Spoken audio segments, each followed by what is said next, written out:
एक लड़का था विकास नाम का। सीबीएसई बोर्ड में जब इसने एग्जाम दिया, इसके परसेंटेज आए 71। ये फ्रस्ट्रेट हो गया। इसके बाद इसको एनएस बोर्ड के बारे में पता चला। किसी ने ये बता दिया कि एनएस बोर्ड से इंप्रूवमेंट का एग्जाम देकर 75% किया जा सकता है। फिर हुआ क्या, विकास ने किसी एक सब्जेक्ट का एग्जाम मैथमेटिक्स का एनएस बोर्ड से दिया और इसके परसेंटेज आ गए 93। इसके परसेंटेज तो आ गए, लेकिन ये जेईई के अंदर नहीं बैठ पाया।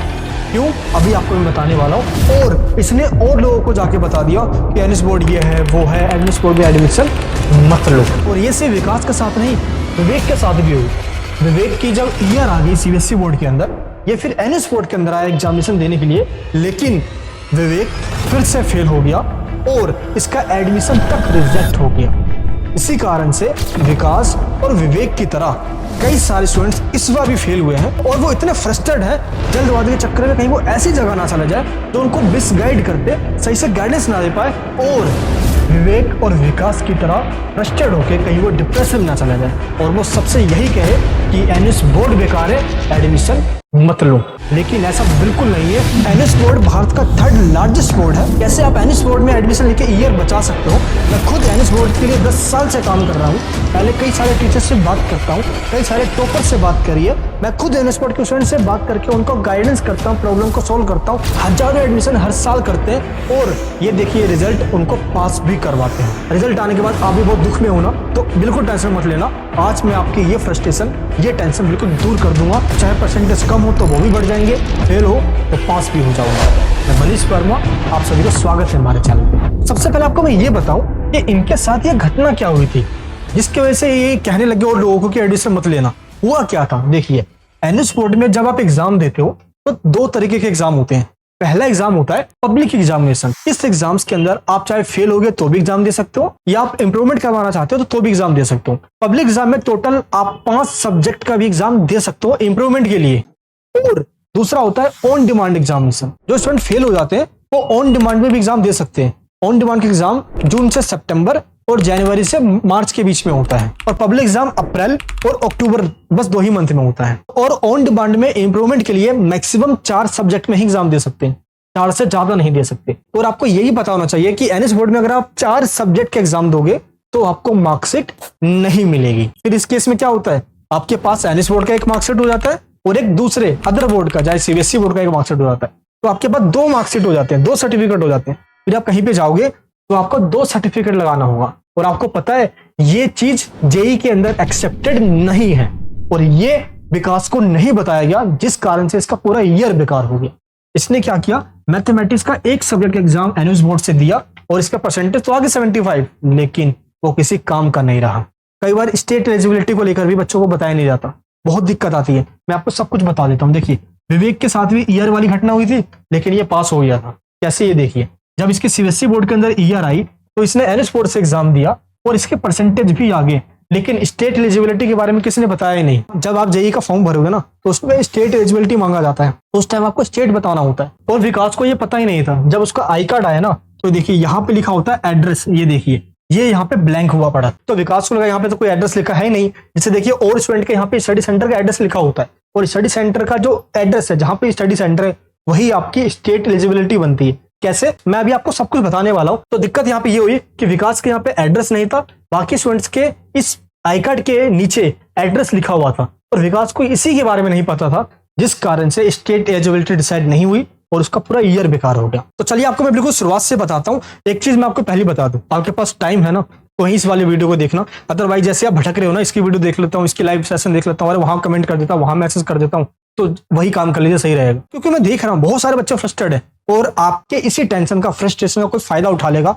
मैं करवा दूंगा, वो करवा दूंगा, 8, 9, 10 का पैकेज ले लो, ये ले लो। बहुत सारे लोग आपको ये कहेंगे और आप उनको पेमेंट भी कर दोगे, फिर कोई रिस्पॉन्स नहीं मिलेगा, ना ही आपको वो पास करवाएंगे।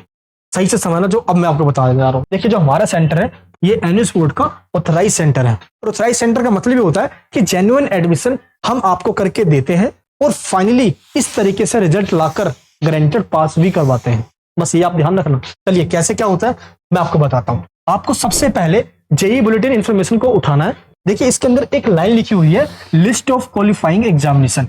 इसमें देखिए जो 4th पॉइंट है इसमें यह लिखा हुआ है कि सीनियर सेकेंडरी जो 12th class national institute of open schooling जो NIOS से करते हैं, और NIOS क्या है? NIOS एक गवर्नमेंट बोर्ड है जो कि 1989 में भारत सरकार के द्वारा ही बनाया गया था। जैसे CBSE बोर्ड है ना, सेम NIOS बोर्ड ही भारत सरकार के द्वारा बनाया गया, सरकारी बोर्ड, सब जगह इसकी मान्यता है। तो इस टेंशन में मत रहना NIOS बोर्ड में आएंगे, अरे कुछ हो तो नहीं जाएगा, हायर एजुकेशन में कॉलेज के अंदर एडमिशन मिलेगा ना, JEE में एडमिशन मिलेगा ना, सब जगह एडमिशन मिलेगा। बस तरीका आपको पता होना चाहिए। ये यहाँ पे कहा गया JEE के बुलेटिन इन्फॉर्मेशन के अंदर, और ये यहाँ पे बताया गया जो NIOS बोर्ड से क्लास 12 मिनिमम 5 सब्जेक्ट्स के साथ करते हैं वो JEE का फॉर्म फिल कर सकते हैं, जोसा काउंसलिंग में बैठ सकते हैं, सीट अलॉटमेंट होगी और आप फाइनली JEE का मेंस और एडवांस दोनों दे सकते हो। मिनिमम 5 सब्जेक्ट के साथ आप पास होने चाहिए, चाहे आप CBSE से करो या NIOS बोर्ड से करो। और यही दिक्कत विकास ने क्या करी, सिंगल सब्जेक्ट का इंप्रूवमेंट NIOS बोर्ड से दे दिया जस्ट 75% के लिए। परसेंटेज तो आगे, लेकिन एक ही मार्कशीट मिली, वो भी एक सब्जेक्ट की, जो कि वैलिड नहीं है। तो इसके लिए क्या करना होगा मैं अभी आपको आगे बताने वाला हूं। एक चीज मैं आपको और बता दूं, स्टेट ऑफ एलिजिबिलिटी। इसका मतलब ये होता है कि जब आप JEE का फॉर्म फिल करोगे तो आप स्टेट का फिल करोगे, आपको कहीं रेगुलर स्कूल नहीं जाना होता, तो फॉर्म में कौन सा स्टेट फिल करोगे मैं आपको भी चलिए ये बता देता हूँ। देखिए 2 चीज का ध्यान रखना है। अगर आप NIOS बोर्ड से ऑन डिमांड का एग्जाम देते हो तो ऑन डिमांड के आई कार्ड पे यहाँ पे एड्रेस नहीं लिखा आएगा, तो यहाँ पे एड्रेस नहीं लिखा आया तो यहाँ पे रीजनल सेंटर का एड्रेस लिखा आता है, और यही आपकी होती है स्टेट ऑफ एलिजिबिलिटी। जैसे उड़ीसा में उड़ीसा डाल देना है, और कई बार तो हेड ऑफिस का एड्रेस लिखा आता है जो कि नोएडा सेक्टर 62 उत्तर प्रदेश यानी कि नोएडा के अंदर है। तो जिसके भी आई कार्ड पे नोएडा लिखा आ गया ना, नोएडा उत्तर प्रदेश लिखा आया, तो देखिए JEE के बुलेटिन इन्फॉर्मेशन में क्या कहा गया है, इसका मतलब होता है आपको दिल्ली फिल करना है, ना कि आपको उत्तर प्रदेश फिल करना है। अगर आई कार्ड पे नोएडा उत्तर प्रदेश लिखा है ना, तो सिंपल दिल्ली फिल करना है स्टेट ऑफ एलिजिबिलिटी के अंदर। यहां तक समझ में आ गया? तो यहाँ पे क्लियर हो गया है, NIOS बोर्ड से ऑन डिमांड का एग्जाम दोगे तो रीजनल सेंटर का एड्रेस आएगा। अगर पब्लिक एग्जाम दोगे अक्टूबर के मंथ में या अप्रैल के मंथ में, तो किसका एड्रेस आएगा? स्टडी सेंटर का एड्रेस आएगा। जहां पे भी आपका स्टडी सेंटर लोकेटेड है वहां का एड्रेस आपको फिल करना है। ये देखिए आई कार्ड में यहाँ पे स्टडी सेंटर लिखा है, ये रहा एड्रेस, तो ये एड्रेस आपके फॉर्म में फिल किया जाएगा। आपको एक स्टडी सेंटर चूज करना होता है NIOS बोर्ड में एडमिशन के टाइम, वही स्टडी सेंटर का एड्रेस स्टेट ऑफ एलिजिबिलिटी कहलाता है। तो ये प्रॉब्लम अब आपके साथ नहीं आएगी। अच्छा एक चीज आप और पता कर लीजिए, NIOS बोर्ड में आपको आई कार्ड मिलेगा तो उसके ऊपर ना ये स्ट्रीम 1 ब्लॉक 1, किसी पे स्ट्रीम 2 लिखा होता है, किसी पे ऑन डिमांड लिखा होता है। आखिर इसका क्या मतलब होता है मैं आपको पहले ये समझा देता हूँ, अदरवाइज बहुत सारे स्टूडेंट तो गलत तरीके से एडमिशन ले लेते हैं, कोई गाइडेंस नहीं देता। ये देखिए स्ट्रीम 1 और ब्लॉक 1 का मतलब होता है आपका एडमिशन अप्रैल सेशन में हुआ, यानी कि आपका एग्जाम अप्रैल के मंथ में होगा। अभी एडमिशन लोगे तो आपका एग्जाम अप्रैल 2026 में हो जाएगा। नेक्स्ट क्या है? On demand. ऑन डिमांड का मतलब होता है आपका एग्जाम जुलाई, अगस्त और सितंबर के मंथ में होगा इसी साल 2025 में। ये ऑन डिमांड है। इसके बाद है स्ट्रीम 2। स्ट्रीम 2 का मतलब होता है ऐसे बच्चे जो CBSE या अदर बोर्ड के अंदर फेल हो गए हैं, सिर्फ फेल स्टूडेंट, फ्रेश स्टूडेंट नहीं, जो बिल्कुल नए तरीके से 5 सब्जेक्ट लेके एग्जाम देना चाहते हो, वो नहीं दे सकते स्ट्रीम 2 के अंदर। स्ट्रीम 2 का मतलब होता है आप अपना एग्जाम इसी साल अक्टूबर 2025 में एग्जाम दे सकते हो, और 3 सब्जेक्ट का एग्जाम दोगे और 2 सब्जेक्ट के मार्क्स ट्रांसफर करने होंगे, TOC करवाना होगा, इसको कहा जाता है। तो ये होता है स्ट्रीम 2, इसमें भी आप एडमिशन ले सकते हो। इसके बाद है स्ट्रीम 1 ब्लॉक 2, लेकिन इसके एडमिशन जब ओपन होंगे तो इसका एग्जाम होगा 2026 अक्टूबर मंथ के अंदर, 26 में अभी नहीं, तो इसका एडमिशन क्योंकि अभी क्लोज है। क्लियर है? ये सब समझ में आ गया आपको? अब आपको मैं ये समझा दूं, एडमिशन आपको सही तरीके से लेना है, अदरवाइज रिजेक्ट भी हो सकता है। एडमिशन लेने के लिए प्रोसीजर जान लीजिए पहले। देखिए सबसे पहले अगर आप फेल हो गए हो, अगर 1 में फेल हुए हो, 2 में फेल हुए हो, 3 में हो, 4 में हो, डेट्स अप टू यू, जितने भी फेल हो, NIOS बोर्ड के अंदर मिनिमम 3 सब्जेक्ट में एग्जाम देना होता है, इससे कम में नहीं दे सकते आप। 3 में आपने एग्जाम दे दिया, और जिस भी 2 सब्जेक्ट में CBSE बोर्ड के मार्कशीट में आप पास हो, रिजल्ट में पास हो, वो 2 सब्जेक्ट का जो मार्क्स है ना NIOS बोर्ड के अंदर ट्रांसफर कर दिया जाएगा। तो 2 सब्जेक्ट ट्रांसफर होकर आ गए जिसका एग्जाम आपको नहीं देना होगा, और 3 सब्जेक्ट आप सिलेक्ट करोगे एग्जाम देने के लिए NIOS बोर्ड से। तो जब आपको NIOS बोर्ड की मार्कशीट मिलेगी ना, तो उस टाइम पे आपको टोटल 5 सब्जेक्ट की मार्कशीट मिलेगी, जो आगे चल के JEE के अंदर भी एलिजिबल है। अगर मार्कशीट में टोटल 5 सब्जेक्ट है तो कोई भी प्रॉब्लम नहीं आएगी, ये आपको ध्यान रखना है। तो एडमिशन का प्रोसीजर क्या है? डॉक्यूमेंट्स में आधार कार्ड, फोटो, सिग्नेचर, आपके जो रिजल्ट है CBSE बोर्ड का, बस यही लगता है, एडमिशन हो जाता है। एडमिशन अभी लोगे तो एग्जाम जुलाई, अगस्त, सितंबर, अक्टूबर किसी मंथ में भी आप दे सकते हो, बस डेट सेलेक्ट करना होता है। अब करना क्या होगा आपके पास, ऑप्शन क्या क्या है? देखिए लिंक जो डिस्क्रिप्शन बॉक्स में आपको दिया गया है, जिसके आगे लिखा होगा on demand and TOC service, इस पे क्लिक करके आप पेमेंट करते हो तो हम आपका फॉर्म फिल करके टीओसी के लिए अप्लाई करके दे देंगे। उसके बाद जो एडमिशन का पैसा है वो आप खुद पे कर सकते हो। पैसा लगता है 2500 पर सब्जेक्ट। ये जेन्युइन फीस है जो मैं आपको बता रहा हूँ, 2500 पर सब्जेक्ट लगेगा। ये फीस या तो खुद पे कर लेना या जब हमें दोगे तो हम पे कर देंगे।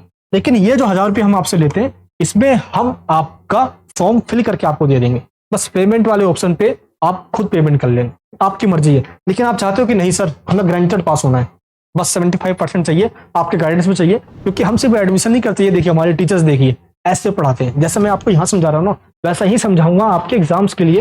एग्जाम में जाने से पहले मैं सारे क्वेश्चंस तक बता दूंगा ताकि आप पास हो जाओ। फुल जुगाड़ लगा के चाहे जो करना पड़े हमें। On demand full admission and exam support. यहाँ पे आप आओगे तो व्हाट्सएप पे जाओगे इंक्वायरी करने के लिए, क्योंकि 3 सब्जेक्ट के एग्जाम देना है, 2 का टीओसी होना है। कौन सा का एग्जाम दोगे, टीओसी किसकी होगी, तो बातचीत पहले करनी होगी ना, तो इसके लिए इंक्वायरी कीजिए व्हाट्सएप पे। लेकिन एक चीज के लिए काफी दुख होता है क्योंकि व्हाट्सएप पे हजारों मैसेज आ चुके हैं और हम भी तो इंसान है, मशीन तो है नहीं। बहुत सारे मैसेज है, सबको रिप्लाई तो कर ही रहे हैं, फिर भी पेंडिंग है, कॉल्स भी आ जा रहे हैं। तो आप एक काम कर सकते हो, यहाँ पे लिखा है अर्जेंट कॉल बैक सर्विस, आप इसको ज्वाइन कर लीजिए।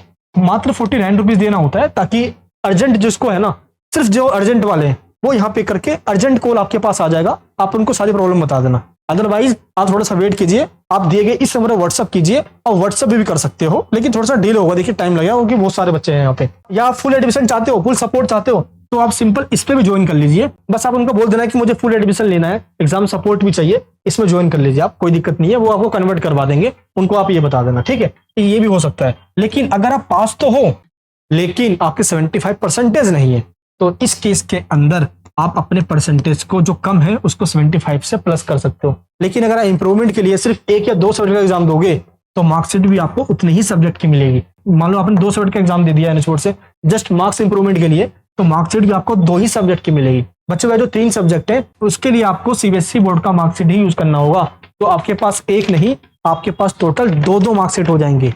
अगर आप जेई में लगाओगे तो वो रिजेक्ट कर दिया जाएगा, वहां पे एक्सेप्ट नहीं किया जाता। जेई में लगाना चाहते हो आप, तो आपके पास सिंगल एक सर्टिफिकेट होना चाहिए। तो या तो इंप्रूवमेंट आप सीबीएसई बोर्ड से दे दो, सेम बोर्ड से दे दो। अगर आप चाहते हो कि नहीं मैं ड्रॉप आउट ले ही रहा हूं तो इससे अच्छा मैं एनएच बोर्ड से दे दूं, ठीक है, एनएच बोर्ड आसान होता है, पीसीएम है आपके पास, तो बहुत इजीली 75% लाना। बस हमारी टीम पूरा गाइड करेगी आपको क्या पढ़कर जाना है, सिलेबस में से क्या आता है और क्या नहीं आता है, जाने से पहले सब कुछ बता देंगे आपको, विश्वास मानिए हमारा। तो क्या होगा, आपका एग्जाम फिर अभी नहीं होगा, आपका एग्जाम अप्रैल 2026 में होगा। उस टाइम पे आप 5 सब्जेक्ट के साथ एग्जाम दोगे, आप बिल्कुल नई तरीके से एडमिशन लेके अपना एग्जाम दोगे। आप मान लो कि जो 12th अभी आपने किया है फिर उससे कोई मतलब नहीं है, आप फ्रेश तरीके से एनएच बोर्ड में अप्रैल 2026 में एग्जाम दोगे और 5 सब्जेक्ट के साथ, मान लो फिजिक्स, केमिस्ट्री, मैथमेटिक्स और इंग्लिश, या एक सब्जेक्ट कोई सा ले लेना, डेटा एंट्री हो गया, कंप्यूटर साइंस हो गया, डेट सब जो भी आपको अच्छा लगे वो आप ले सकते हैं। आप इसके लिए भी आप रजिस्ट्रेशन कर सकते हो, लिंक जो डिस्क्रिप्शन बॉक्स में। आप चाहते हो नहीं मुझे सिर्फ रजिस्ट्रेशन करवाना है, फॉर्म फिल करवाना है, तो सिंपल इस सर्विस में ज्वाइन कर लीजिए आप। नीचे लिखा होगा NH registration service and live classes. इसमें क्या होगा, हम आपका फॉर्म फिल करेंगे और क्लासेस देंगे। बाकी एडमिशन की जो रजिस्ट्रेशन फीस, एग्जामिनेशन फीस आपको खुद पे करना होगा। नहीं अगर आप चाहते हो कि नहीं सब कुछ आप ही पे कीजिए, registration fees, examination fees, practical, TMA, ये सब कुछ हम आपसे चाहते हैं क्लासेस के साथ, तो आपको फुल एडमिशन लेना होगा annual registration and exam support service. तो इसके लिए आपको व्हाट्सएप पे मैसेज करना होगा, ये व्हाट्सएप नंबर है हमारा। आप टीम से भी बात कर सकते हो और बता सकते हो कितने सब्जेक्ट आपको चाहिए, क्योंकि उसके हिसाब से ही फीस होती है। अगर आपको लगता है कि नहीं मुझे एडमिशन लेना ही है तो सिंपल रजिस्ट्रेशन कीजिए और अपना एडमिशन करवाइए। अगर आपको लगता है कि मुझे क्लासेस नहीं चाहिए तो सिंपल है, सिर्फ आप फॉर्म फिल भी करवा सकते हो। ये अप्रैल 2026 के लिए नीचे लिखा मिल जाएगा annual registration and support service. इसमें आपका फॉर्म फिल करेंगे और पूरे साल वीडियो कॉल के थ्रू जो मीटिंग पे आपको सपोर्ट देंगे और फाइनली आपको पास करवाएंगे। सेंटर चूज करवाएंगे, घर के आसपास ही होगा एग्जाम सेंटर, और एग्जाम में क्या आएगा जाने से पहले सिलेबस तक बता देंगे। ऑलरेडी इतने सारे एडमिशन हो चुके हैं, एक्सेल शीट आप देख सकते हो, हजारों मैसेज हमारे व्हाट्सएप पे आ चुके हैं, लेकिन एडमिशन हो रहे हैं। आप कहीं ना रह जाओ, मैंने आपको सब कुछ बता दिया। फिर भी आपको लगता है कोई डाउट है, कोई दिक्कत है, नीचे कमेंट बॉक्स में बताना। अच्छा आप बताइए कि आप इंप्रूवमेंट करवाना चाहते हो या आपकी आरटी आ गई है, फेल आ गई, आप पास होना चाहते हो, बताइए नीचे कमेंट बॉक्स में। तो एग्जाम में जाने से पहले हम इस तरीके से आपको पीडीएफ दे देते हैं जिसमें इंपॉर्टेंट क्वेश्चंस होते हैं। ये देखिए, ये हमारे स्टूडेंट के रिजल्ट है, आप यहाँ पे देख सकते हो। कोई भी आपको ये नहीं कहेगा कि परसेंटेज दिखा दे, उनके जो स्टूडेंट्स जिनके पास पास हुए वो दिखाओ ना, कोई नहीं दिखाएगा यूट्यूब के ऊपर। हम आपको अपने स्टूडेंट के रिजल्ट भी दिखाते हैं, आप उनके मार्क्स यहाँ पे देख सकते हो। प्लस आप चाहते हो ना हमारे सेंटर में विजिट करना, तो दिल्ली के अंदर हमारा सेंटर है, ये लोकेशन है और गूगल लोकेशन के जो डिस्क्रिप्शन बॉक्स के अंदर है। आप प्लीज विजिट कीजिए और टीम से पहले बात कर लीजिए, वहां पे एडमिशन काउंसलर मिलेंगे आपको, उनसे बात कीजिए, फिर आप एडमिशन करवाइए। आप ऑनलाइन पेमेंट नहीं करना चाहते, देखिए सब कुछ है यहाँ पे, क्योंकि सेंटर हमारा ऑथराइज है, कोई ब्रोकर नहीं है या कोई फ्रॉडबाजी नहीं है यहाँ पे। बाकी जगह स्कैम होता है, बाकी जगह पे आपको सब कुछ बताएंगे नहीं, वो दूसरे को स्कैम कहेंगे, खुद स्कैम कर रहे होते हैं, ये आपको ध्यान रखना है। अच्छा, ये वीडियो कैसे कमेंट बॉक्स में बताना। और अगर आपको ये लग रहा है कि अब यार मेरा क्या होगा, दिमाग खराब हो रहा है, कहीं फेल ना हो जाऊं, या फेल हो गया सीबीएसई में, बिल्कुल दिमाग सा खराब हो रहा है, तो बिल्कुल बेफिक्र हो जाइए, आप सारी टेंशन अपने इस भाई पे छोड़ दीजिए, आपको पास करवाऊंगा। जो हमसे एडमिशन करवा रहे हैं ना, वो लास्ट ईयर का रिकॉर्ड देख लीजिए, हमारे जो क्लासेस हो रहे हैं उनके नीचे जाके आप कमेंट चेक कर लीजिए, सारे स्टूडेंट्स पास हो जाते हैं। मिलूंगा नेक्स्ट वीडियो के अंदर। जय हिंद, जय भारत।